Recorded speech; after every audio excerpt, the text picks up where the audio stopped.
Hello and welcome to a small discussion, more of a video blog versus what I was doing as a written blog.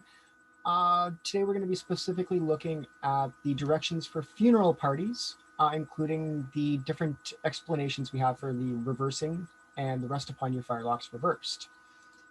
In way of introduction, my name is Abel Land. I'm the first sergeant for the 41st Military Living History Group, as well as a heritage presenter with Parks Canada at Fort George National Historic Site, and I'm a third-year archaeology major at Wilfrid Laurier University. A little bit of background for the project itself. I spent a lot of time just reading the manuals and going over things just to see where and how we're doing things and why we're doing things. I was reading through the manual section for the funeral parties, and I was noticing a discrepancy between how we as Crown Forces have been conducting the funeral parties, as well as how it's written in the primary source documentation. And I stumbled across a set of paintings done from 1799, which had a different position for the hands and a little bit more of an intricate way of actually performing the reverse firelocks and the rest of your firelocks reversed, which led down the rabbit hole. And because of that rabbit hole, I shot an email off to Ewan Wardle over at Fort York. He's also our Sergeant Major for Crown Forces North America, and an amazing asset to early 19th century British military drill and military exercise. And without him working with my the primary sources, this project would never have actually taken place. And he actually posted over on his blog, over on the Sergeant's Mess blog, a write-up of almost the same content as this, except I'm taking more of a virtual attempt at how to explain these manuals, given we are in 2021 now. I can't really tell when that ended. Looking at how we can give this information over to the rest of Crown Forces and to any other Napoleonic era reenacting group out there. So starting off, this is the primary source that started this project off, which is the Loyal Volunteers of London, which dictates a manual exercise, as well as paintings etched by Thomas Rollinson, showing the different positions of the hands and the different movements within the platoon exercise. Again, this was published between the dates of 1798 and 1799. So we'd be most likely looking at the primary manuals from this one being Dundas's manual, which would be 1792, 93, and again you see 94, 95. Each year they kind of update it. But that gives you the basic date for when most of this would have been taken from. However, we are missing the funeral exercise out of the actual manuals itself, and here it's included, which is nice to see. So this is the first image of it, starting with plate 61. And the first motion starts from the present, and at the word arms, the right hand quits the small of the butt and strikes it, keeping the thumb at the rear of the butt, keeping the heel at the same time instantly brought square with the other. Second motion, the firelock is, by the blow of the right hand, turned under the left arm with the barrel in front. The right hand lays hold of the firelock close to the left hand, and the finger on the left touching the feather sprig. Now, it was this plate here that I had originally found, and it was the hand position that made me go, why is his hand there and not up on the top of the butt, which is how we've been doing it in Ground Forces, and mostly across the board for most time periods. And that's what made me start to go, why is this print like this? What is going on? And that's when I had talked with Ewan. Ewan had found a modern published copy of this book that gave a much better clarity on the writing on the bottom, because the poor digitization of these prints was unable to read them. Anyway, moving on, we have the third motion. The left elbow sinks close to the side and the left hand seizes the cock and hammer between the four fingers. The fourth motion, the right hand quits the firelock in front and seizes the whole of the barrel and stock behind the back of the hand turned on the left hip. Now for the next motion, is called Mourn Arms, which we would know this one as Rest Upon Your Firelocks Reversed, or Rest on Arms Reversed. So the first motion is, at the word arms, the right hand quits the firelock behind and takes hold of the small of the butt. The second motion, at the motion, the firelock is dropped with the muzzle on the toes, the hands remaining in the same place as before. Third motion, the left hand quits the lock and lays hold of the heel of the butt. The right hand is placed upon the point of the butt with the chin on the right hand, or as we've nicknamed it, the "aw" position. Present arms, first motion from the Mourn Arms, minus the attention, that has been dropped out of here. So the first motion, at the word arms, the hollow of the right foot is brought against the left heel. At the same instant, the right hand takes hold of the small of the butt with the back of the hand inwards, which you can see in this print. Second motion, at the motion, the left hand quits the heel of the butt and lays hold of the firelock a little below the feather spring, the forefinger and thumb pointed downwards. At the next motion, the firelock is brought to the third motion of the present, the same as plate number 14, which here is plate number 14. Now, this is all in nice and do, but it doesn't quite match even the 1807 or the 1804 manuals, which, as we all know, according to the rules and regulations published in 1811, on page 89, every sergeant of cavalry and infantry is required to have in his possession a copy of the abstract of the rules and regulations for the manual and platoon exercise formations, field exercises, and movements of His Majesty's forces, which was printed for their use and issued in the month of January 1807. That's according to the rules. According to the rules and regulations. And now we move into the 1807. Which on page 121 has the directions for funeral parties. The explanation for reversing firelocks as it dictates is reverse firelocks. The right hand strikes the butt of the firelock, which is turned upwards, very familiar to Rollinson's, which turned upwards. The guard turned towards the body. The firelock is then placed under the left arm, seizing the cock and hammer with the left and forefingers and thumb. With the left forefingers and thumb. The right hand is thrown behind the body and grasps the firelock, and the right heel at the same time is brought into the original position. Now here, that all just blocks it all into one big paragraph. Ewan helped with this one, and it's also just being able to read these manuals, is normally commas, semicolons, periods definitely are breaks in the motion. So to be able to break this back down to somehow match Rollinson's as a primary visual depiction of this manual, you can break it down to the right hand strikes the butt of the firelock. 1. Which turned upwards, the guard turned towards the body, and the firelock is then placed under the left arm. 2. Seizing the cock and hammer with the left forefingers and thumb. 3. The thumb and right hand thrown behind the body. The right hand is thrown behind the body and grasps the firelock. The right heel at the same time is brought to its original position as the final motion. So taking that, using Rollinson's to reverse engineer into those positions with the hand kind of reversed in that awkward position, primarily Ewan, and Connie a little bit, his wife, helped work through and reverse engineer this motion, ending with this final result, which you can now watch Private Land, no relation to Sergeant Land, of the Grenadier Company, I might add, performing this. Reverse your firelock by the numbers. 1, 2, 3, 4. Now, I did make one issue there. I did say Grenadier. I meant to say not of the Light Company. The Light Company sergeant works at Fort George. Anyway, inside joke. So, on the next movement, we have Rest Upon Your Firelocks Reversed. The explanation as given. The firelock is quitted by the right hand and brought to the perpendicular position.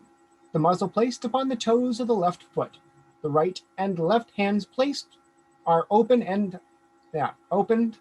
and placed upon the butt end of the firelock.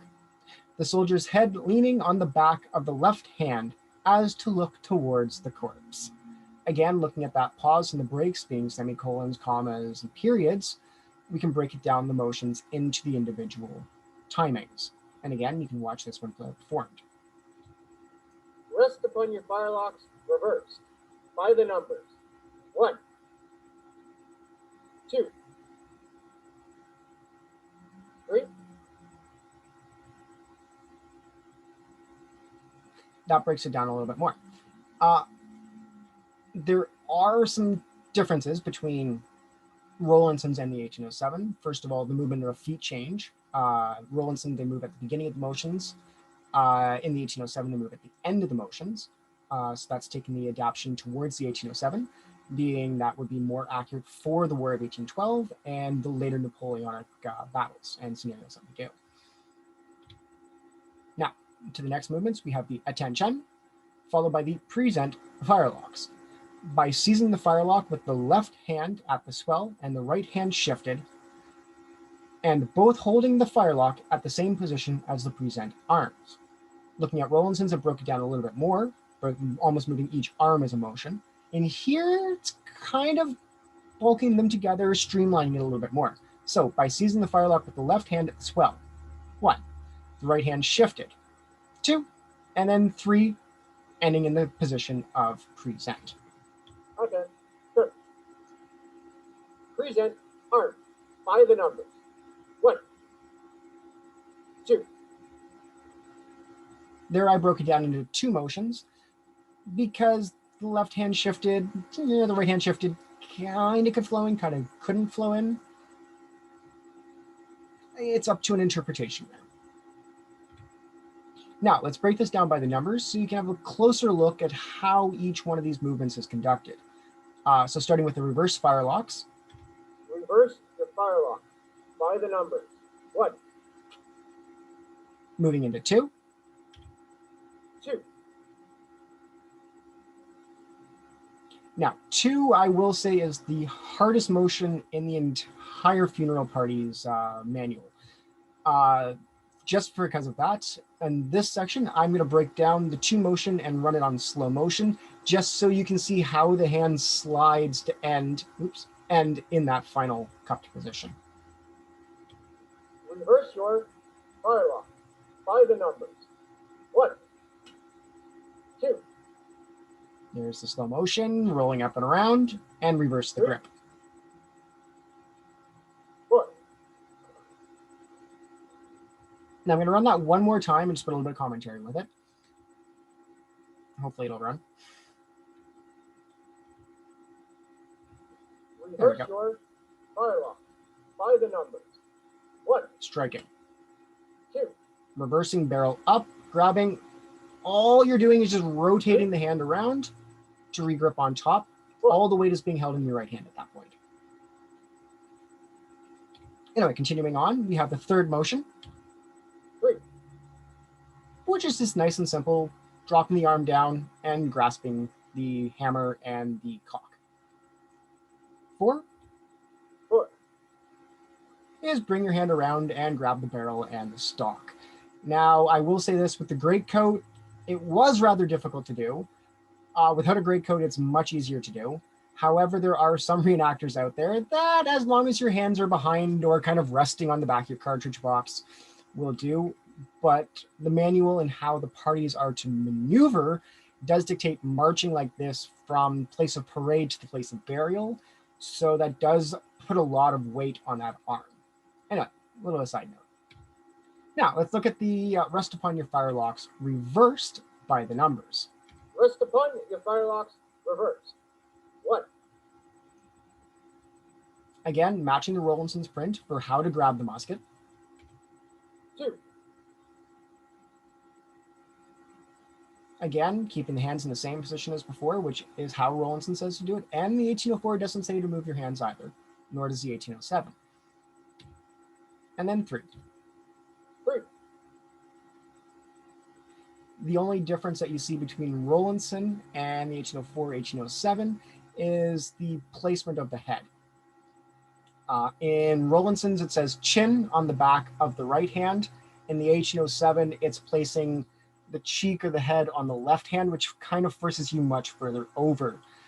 It also says to look towards the corpse. So it's kind of in the idea that you could be able to go this way or this way, depending upon which way the parade is, the body is being paraded through. In the actual descriptions on how you're actually forming an open, essentially an open line. So you have a company on one side, company on the other side of the road, and that allows all the heads to go in one direction. It's kind of meant to have the men think of which way their head goes.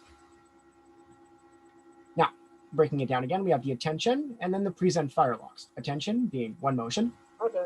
Sure. Head snapping back up. And then for the present your firelocks, again, first motion. Present arms by the numbers. 1. Hand drops down. And then onto the second motion. 2. Which all you're doing is dropping hand down to grab right by the feather spring. And on the rotate up, your hands don't even have to move.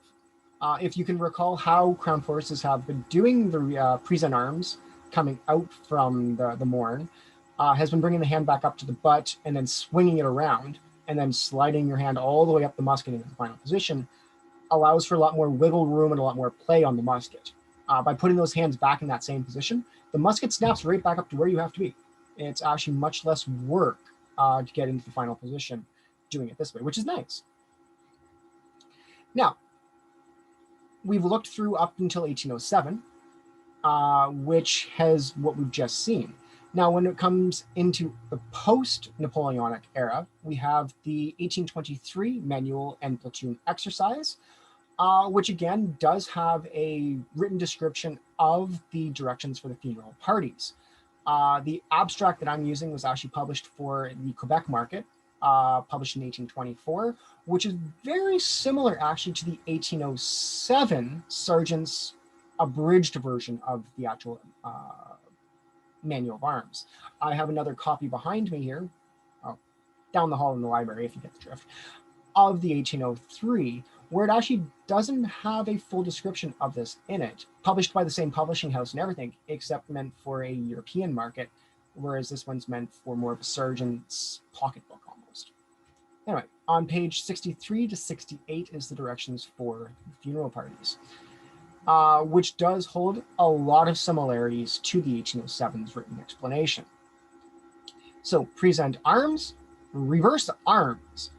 Note that's the first major change, is you're seeing the word arms being used instead of the term firelock. It would be neat to mention, though, again, at this point, is if you're looking at the 1804, the term arms are used. But again, in the 1807, it's back to flintlock. So it's almost a platoon or company or battalion directive of how to give those orders. So if someone says firelock, do it. If someone says flintlock, or firelock, sorry, again, they're meaning to do it. So again, looking at the explanations for where reversing arms, the right hand strikes the butt of the firelock, which is turned upwards, the guard turned towards the body. The firelock is placed under the left arm, seizing the cock and hammer with the left forefingers and thumb. The right hand thrown behind the body and grasps the firelock. The right heel at the same time is brought into the original position. That is verbatim from the 1807. There is no discrepancies there. So it's the same written description at the end of the Napoleonic period, which gives a lot of ideas as the inherent or the company knowledge of what's the drill is at this period, which is reflecting upon, oh, just do it the same way we've always done it. Is kind of what we're getting from this. Now the explanations for the rest upon your arms reversed is the firelock is quitted by the right hand and is brought to the perpendicular position. The muzzle placed upon the toes of the left foot. The right and left hands open are placed upon the butt end of the firelock. The soldier's head leaning on the back of the left hand as to look towards the corpse. The corpse and etc. having passed through the lane, the word attention is given, on which the soldiers raise their heads. That's the only major change between the written accounts from the 1807 and the 1823, is the description upon when the orders are given for the attention at the end. Again, it's still to look towards the corpse. So attention, and then present arms. By seizing the firelock with the left hand at the swell, the right hand shifted, and both holding the firelock at the position of presented arms. Again, that is virtually word for word out of the 1807. So again, that gives a lot of indication on how we should be performing this maneuver on the parade square as well. Again, I've made the mention here, there are no differentiations between the 1807 and the 1823 manuals. There are a couple, but it's just timings, not so much drastic changes. I would also at this point, do I still have it open here? I wonder if I still have it open here. Just give me 2 seconds here. I'm just going to pause the recordings. I'll be back in 2 seconds. Okay, continuing where we were. So looking at how these are to be conducted on the parade would be the party, according to the rank of the deceased, appointed for the escort is to draw up in 3 deep, with the open ranks to unfixed bayonets, facing the house or marquee where the corpse is lodged. And when it is brought out, the officer commanding will give the following words of command: present firelocks, reverse firelocks. Continuing on to page 222, rear rank, take the close order. March. The party will then wheel forwards or backwards by divisions or subdivisions as circumstances may require, and will stand in a column, the left in front, until the procession is ready. When the ranks will be ordered by the word of command, the party moves off in ordinary time, followed by the music, with the drums muffled, playing the Dead March. There's a shout out to you, Ross. The corpse, pallbearers of equal rank with the deceased, chief mourners, officers 2 and 2. According to rank, the juniors next to the body of the deceased. When the first division of the funeral party arrives near the burial ground, the word of command, halt, is given, and the officer commanding will order the ranks of the subdivisions to wheel to the right and left, having previously told off for that purpose, and facing inwards, forming a lane for the corpse to pass. Rest upon your firelocks reversed is the next command. The corpse and etc. having passed the lane, the word attention is given, in which the soldiers raise their heads. Reverse firelocks. The ranks are then wheeled up at open order, moved in ordinary time to form a line in the same order near to and facing the grave. The words will be given: rest upon your firelocks reversed.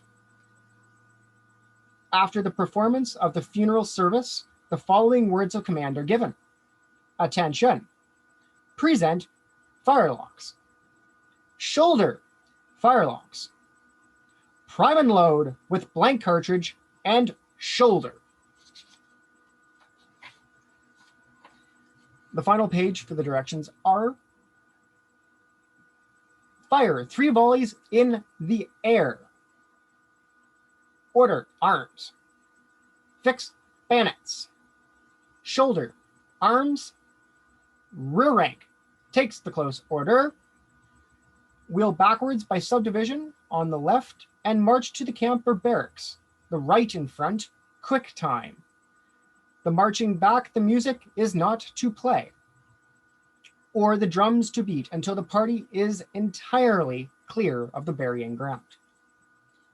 So that gives you an idea of how a funeral procession would have taken place and when these maneuvers would be taken. Now, I hope everyone has enjoyed themselves and listened to this, of me rambling on about this.